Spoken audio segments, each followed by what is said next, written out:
Richard Shefteshy, point. Bryan Joseph. I played for the Blue Boys in Division B in the summer league and Division C in the winter. Yeah, Bloomfield, Shockers, and Blue Boys in the winter. Welcome to Breaking the Huddle, week 8, I think it is. I'm not JP Mancini, I'm Ross Castleton, back after a long stay in Europe. I'm here with my esteemed panel from the Shockers, Gary Buff Bloomfield, from Rude Boys, Bryan Joseph, and the Chief, Richard Shefteshy. So the first thing we wanted to discuss today, which some people have been talking about in the field, is for the quarterback position.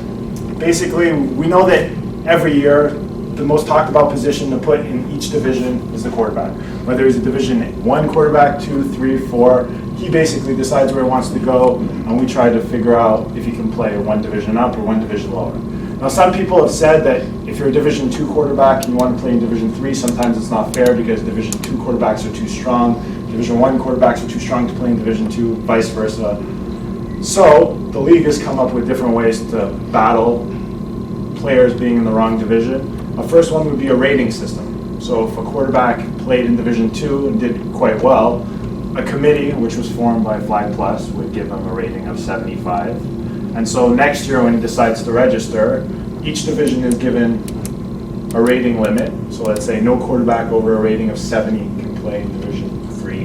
No quarterback over 80 can play in Division 2, and 80 and above would be for Division 1. Do you think this is a good idea, or the system we have currently is what we should keep? Well, I think it's a fair rule to have a scoring, a rating system for the quarterbacks. But I mean, with this rating system, I think you should still be allowed to play in 2 divisions. So it should be a two division limit. So for example, if you said, okay, Division 2, wintertime, Division 2 would be quarterbacks with 80 and above. I can go in that division.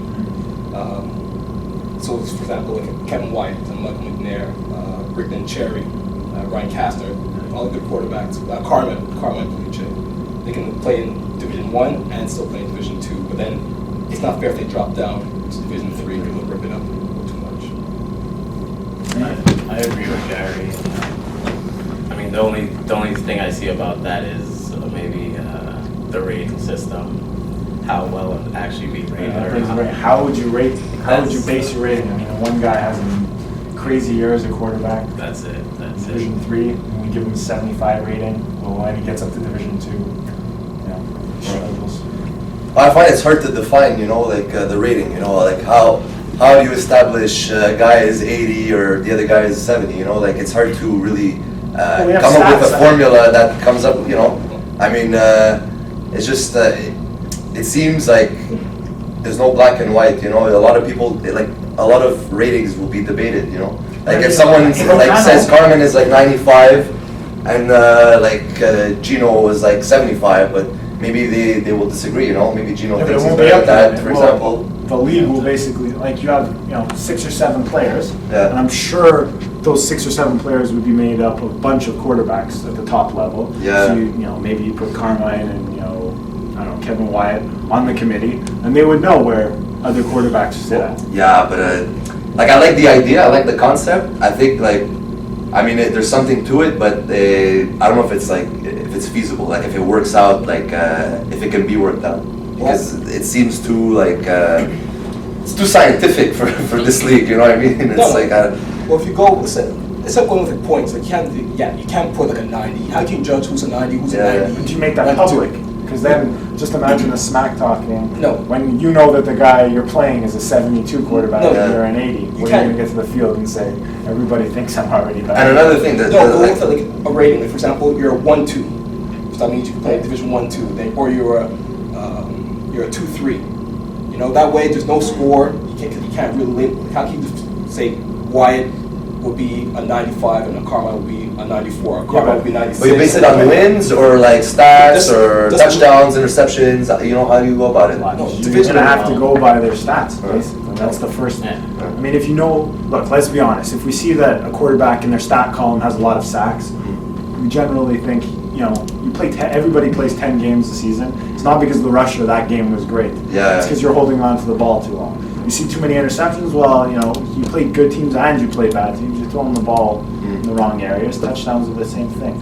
I'd say for receivers it would be different because if a guy who could be a junk receiver and has amazing stats just because his quarterback decides to feed him the ball all the time. Yeah. For a quarterback, it's pretty global in terms of what his stats are represent. Yeah, if there's one position you could do the system for as a quarterback, I agree with that. But even there, I don't know if it could be implemented. Do you think we need it? I mean, they already have the QB rating, right? So maybe if you guys use that along with other ways of judging how each player is ranked, it could work. Do you think that it would bring a negative? I mean, first of all, another question is: do we make the ratings public? Because when you're registering for a league, you could ask the league, "Okay, where am I ranked? Can I go into that division?" But if you start making, post them on the front page of the league, I think that would be good. And you keep them updated from week to week. Like let's say you start at week 1. You're a 70, let's say, you have a good game, you go up to 75, it's like the stock market, you go up and down, But I was debating doing that in one of my articles a long time ago, debating like in Madden, 99, top 20 receivers, top 20, and then I just realized it would be an absolute war. Yeah. If you give one guy a 99 and then the on next guy. Facebook, you're going to hear about it. Because then I'd have like 75 guys writing me, well, I don't know what you're seeing, because this guy is better. And that's it, there's also, like I was saying before, like you can, you give someone a bad rating, they might get insulted. You don't come into this league really to be. You come here to have fun. You don't want to be like pointed out. Let's be honest. How many quarterbacks are actually avoiding playing in a proper division? Not that many. Out of 98 winter teams, I'd say maybe less than 12 quarterbacks. I'd say not even less than 12 teams have quarterbacks that shouldn't really be playing. I think personally, Division I quarterbacks maybe should stay in Division I. Yeah, I agree with that. Two divisions because. I think you gotta have quarterbacks have the ability to play in Division I and II. But then what happens if the team? Because we want teams to be promoted, right? Yeah. Like the English Premier League, where if you win Division II, you go up to Division I, and if the worst placed team in Division I wants to fall down for a season in Division II, that's fine. Problem is, if you keep having a quarterback, let's say Rickman Cherry plays Division I and Division II, he doesn't win with Hurricanes, but he keeps winning with Nixon's Renegades, right?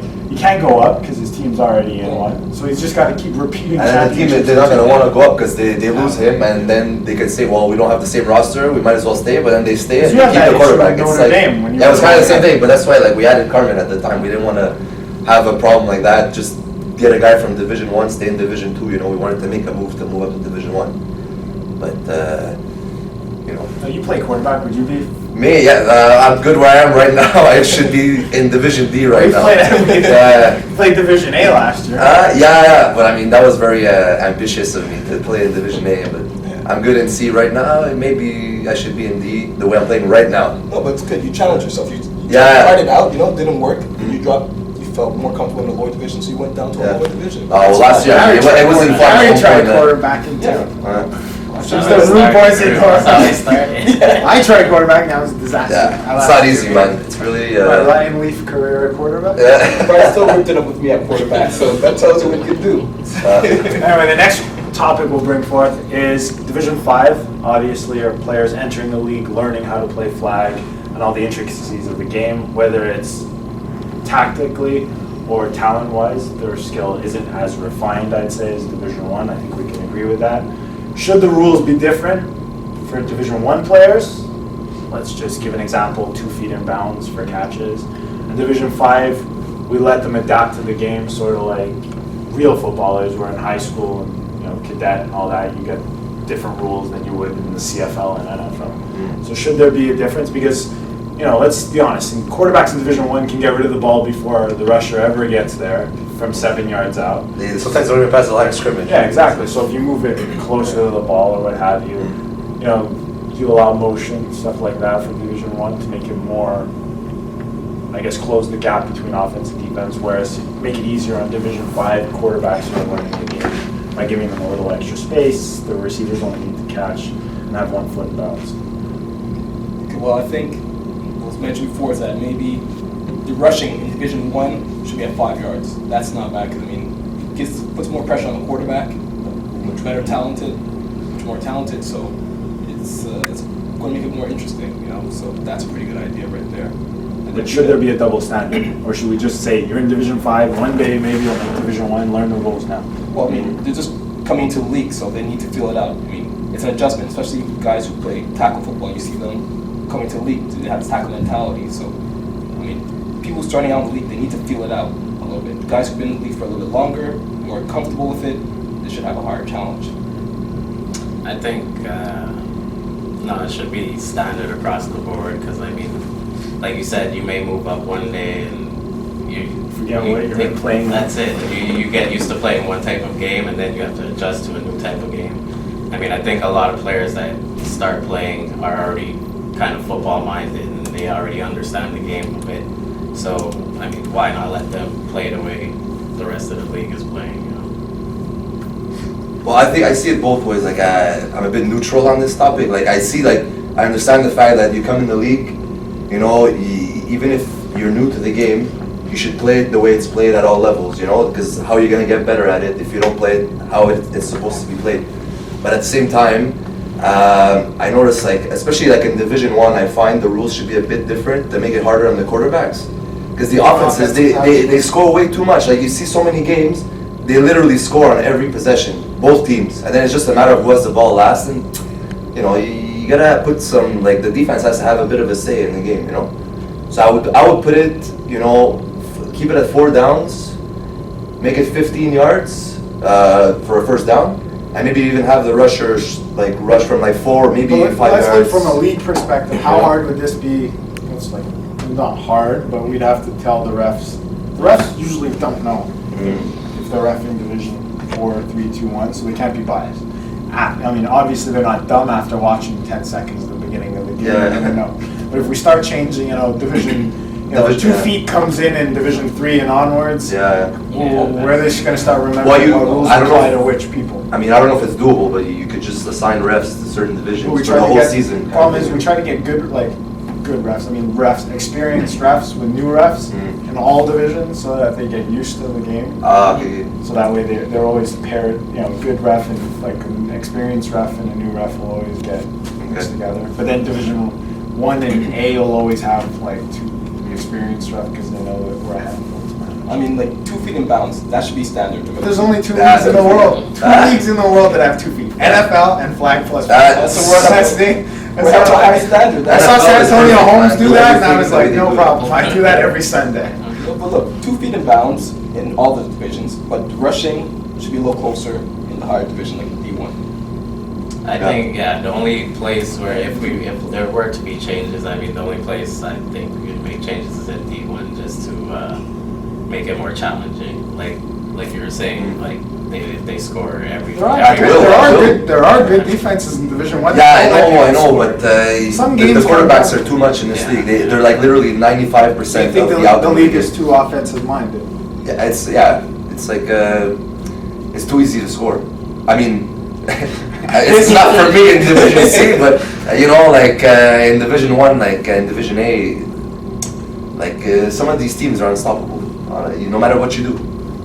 You know? And there's a big fall off from, you know, the top 4 quarterbacks to the, you know, after you get through the top 5 names in quarterbacks, there's a massive drop off between, you know, the Rickman, Chairs, Carmens, Kevins, and Kastners to the rest. To the rest of everyone. So whoever is lucky enough to sign those 4 players has an ultimate advantage. Yeah. And we don't really have a system of new guys coming up because they all want to sit in the same divisions they're at. So I'll bring it to a segment where you guys get to change one thing about 5+ football. What would you do? All right. We'll start with Chief on this. What would I change? I don't know. If you were president of the league. I don't know, man. Lately the weather's been good. I would love to play a few games outside. You know, like yesterday, like honestly, playing outside would have been very enjoyable. But a thing I would really I know it's not really doable, realistic, but something I would change. I don't know, it's good the way it is right now. I can't think of anything right now. If I think of something, it'll come back to me. Put up your hand. You can go for it. I gotta think about that one. The only rule change I can think about, well, just because it happened to us, is that the quarterback got to, okay, they're very protective of the quarterback, because they should be, because the quarterback drives the league. But if a quarterback's going to drop the ball below his waist, that's what we consider flag guarding if the ball gets knocked out of his hand when this rusher is trying to make a sack. Because it's equivalent if a guy's running with the ball. Rickman and Cherry patented that, the swipe. Yeah, but I mean, if a guy hits... No, I agree with it. It's flag guarding where if anyone's, regardless if he has the ball in his hand, prevents the defender to try to grab the flag by using the ball to swipe it away from him. I mean, there's no way the guy's going to throw it from his crotch, right? Exactly. So... Tucker rules. Yeah, it pretty much happens. It's tough to happen to us, so... If you make contact with the quarterback, the ball's above his shoulder, that's a legitimate call. You shouldn't be, the rusher should not be going there, but you should be going for the waist. So, I mean, that's the only rule I think they should change right now. I would say, I mean, the leaping rule, I know it's for protection-wise against the players and stuff, but I mean... So I'd lower the shoulder rule, that'd be awesome.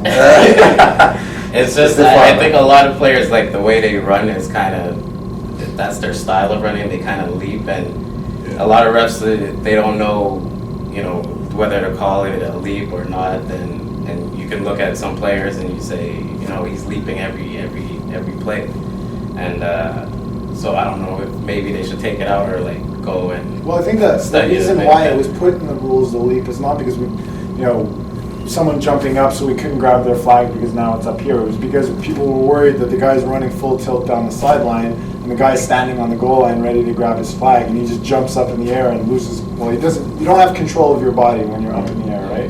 You're just gonna bowl your way into the end zone by jumping. Yeah, but there's between jumping. Like, well, there's juking. For juking, a leap I think a leap diagonally or to the side or what have you, perpendicular, excuse me, is not penalized in this league. It's straight. And you're actually allowed if 2 feet are locked, apparently, from what I was told from the ref, if you know you're running and you're trying to split 2 defenders and both their legs are crossed, like one leg over the other leg, and you hop over their legs, that's actually admissible, apparently. From what I was told. So. How often does that happen? In the end zone when I catch No, yeah. So Chief, still nothing? I guess it's not really big deal. I'd rather have like the spot of the ball where the ball is, not where the flag is. You know, I feel like it's should be the ball. No? Yeah. Like in the NFL, just follow the way the NFL, you know, how they do it. I want to see a replay. Right. We have any of that now. I'm going to say that. Why do you think the Shockers hired Vadim? We have him on all accounts. So I'll bring it to personal questions now for each individual on this panel. Some have actually been Facebook to me from various people who, when I leaked who was on the actual show. So the first one will be the Chief, the Notre Dame franchise. Yeah, okay. What's the deal? The demise? What happened?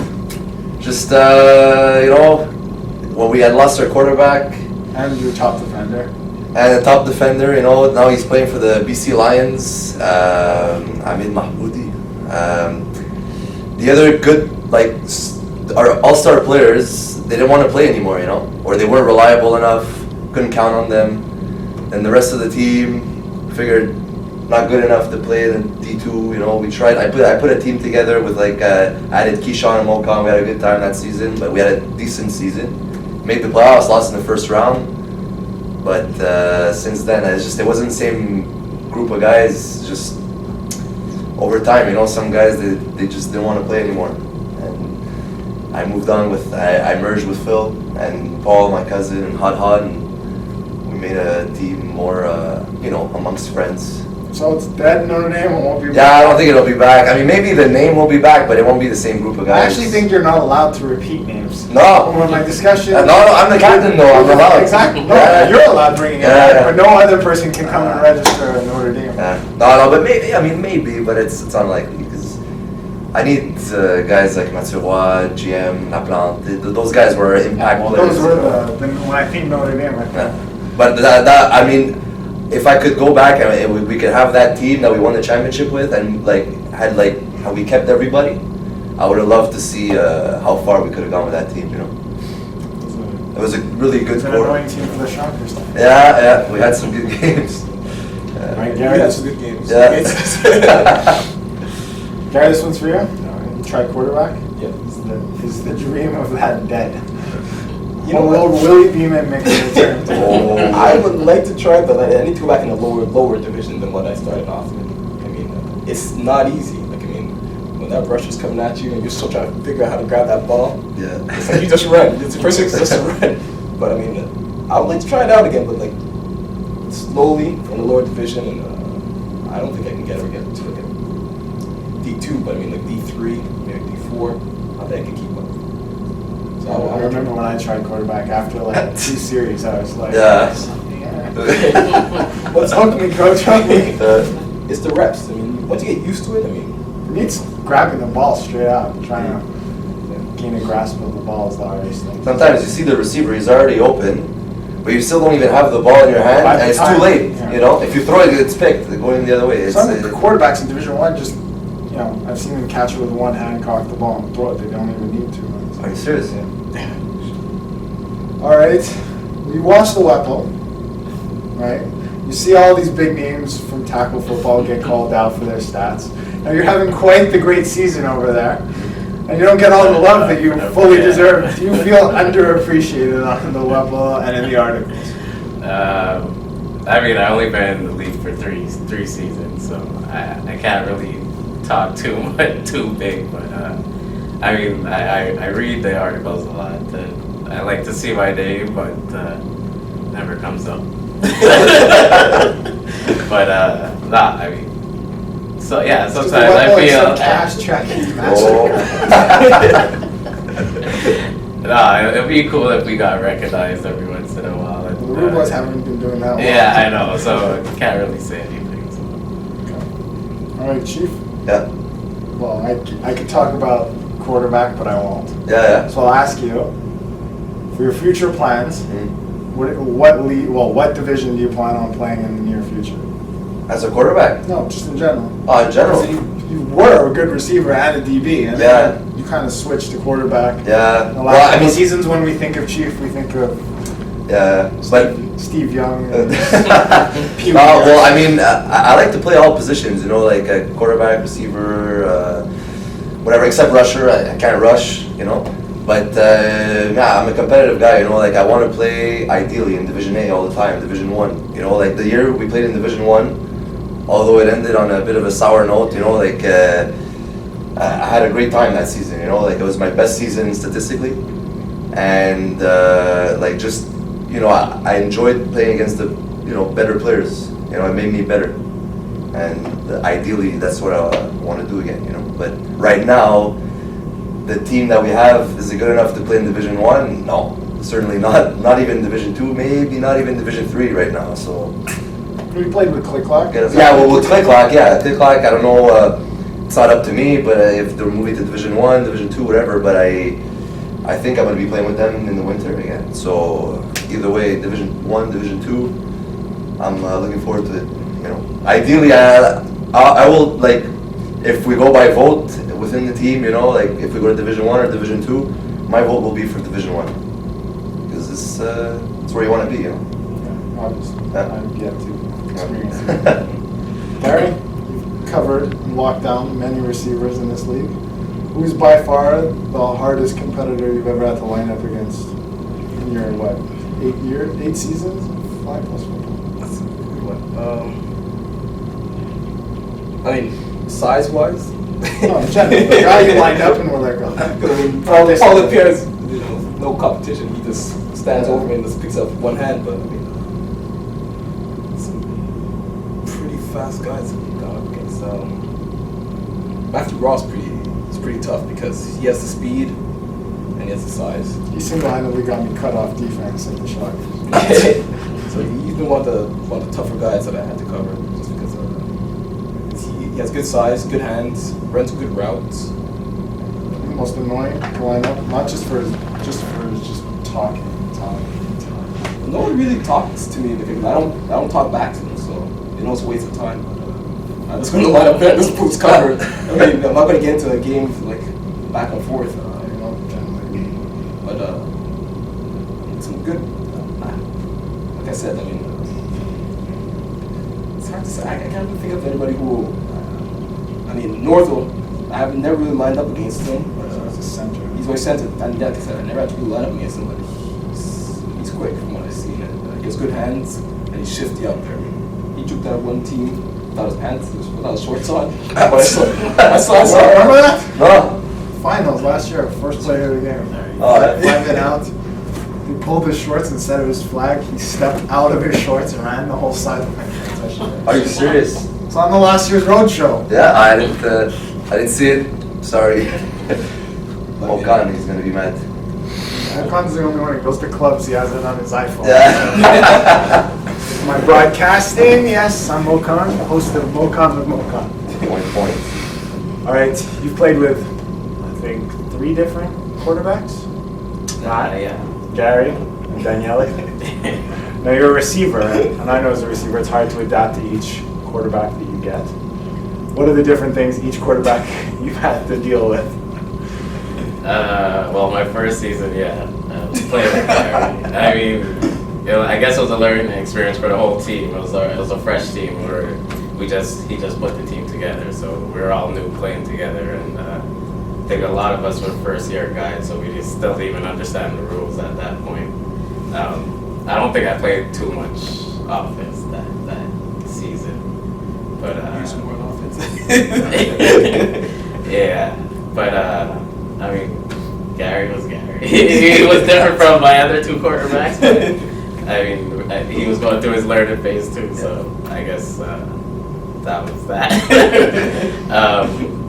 Matt took us. That was the second season I played, and it was a learning season for us together. And by halfway, we were clicking perfectly. He's evolved a lot as a quarterback. That's it. Yeah, definitely. And going into the winter season, we had the chemistry already, and we just started off from where we ended in the summer. So it was great.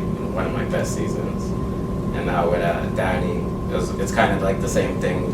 Saying we took a while to adjust, but now it seems like we're clicking, just like I was with Matt. So I mean, so far I haven't had it too hard to adjust to any quarterback. So I mean, I've probably been blessed with some good quarterbacks. So Thanks, bro. Thanks. but I mean, I don't. It hasn't been too much of a big adjustment. It's more just playing with your quarterbacks and letting them get to know you. All right, and this question will pretty much be the same for everyone on the panel. If you could pick 2 more players to add to your team, obviously on a character, I'm not saying skill because everyone would go get the usual names. 2 character players that you would take on your team any day of the week, which 2 would it be? We'll start with Gary. Character. Free from Monarchs. He's a good guy. Plays hard, you know. He's gonna give it back to you. But he's a good guy. Monarch. Yeah, he's a Monarch I too. can't believe you picked a Monarch. I think the Monarch. I respect. It's a good battle rivalry we have with the Monarchs, you know. And who else? All right, let it wheel around. I'll come back and think of somebody else. I mean, being fresh in the league still, I don't know that many players, but I mean, I know a few players from who I used to play with back in North Shore. So, I mean, one guy that stands out that I play against, and I mean, he gives it all every game is Godfrey. I mean, great athlete, great player. I mean, sometimes he loses his temper a bit, but I guess it's all part of the game. Yeah, for sure him. And I'd say like any elite quarterback out there. I just love to have a great quarterback behind me. And After you're with Gary. I mean, all the quarterbacks I've been with have great, but I mean, just to have a. I had Philly Coway for like 3 seasons. Me and Gary had to do football too. They'll run past 50 yards. I can't throw it that far. You see, that's tough. That's tough. Oh, He's he's been hitting the weights now. He can throw it further, so watch out. He might make a comeback. Not this season with our team, but you know. Yeah. Chief? My turn. All right. Well, I played with him in the past. Keyshawn, I would take him on my team any day, just because like first of all, he's super reliable. Like he's not the kind of guy you have to call, remind him there's a game. He's there, you know he's gonna be there every game, and like he's a great player. You know, he as a receiver or on defense, both ways, either way, like can't say enough about him. You know, and I would go also. I would say the same thing about Karim Binet, although I've never played with him. Just the Shockers? no, well, I mean just on like one Thursday of those, games for fun. Like I never played with him like in the league there, but he's Usually a package deal. he has a good sportsmanship, you know, on the field. He's very he's not disrespectful to anybody. You know, it's a good thing. You don't want to play against too many hotheads out there. I always think the best thing to have Keyshawn on your team is because another team doesn't have him on their team. So if you have the beast on your team, just let him go loose on defense. Anyway, I want to thank you guys for coming on the show, answering my questions, my fans' questions, all 6 of them on MoCon. And hopefully I'll see you here again. Oh God. That's it for Breaking the Huddle. Next week you will have JP again. I know you don't have to watch 2 weeks from now. But, hope you enjoyed this week's episode. If you have any feedback, feel free to write me on Facebook and I'll try not to block you.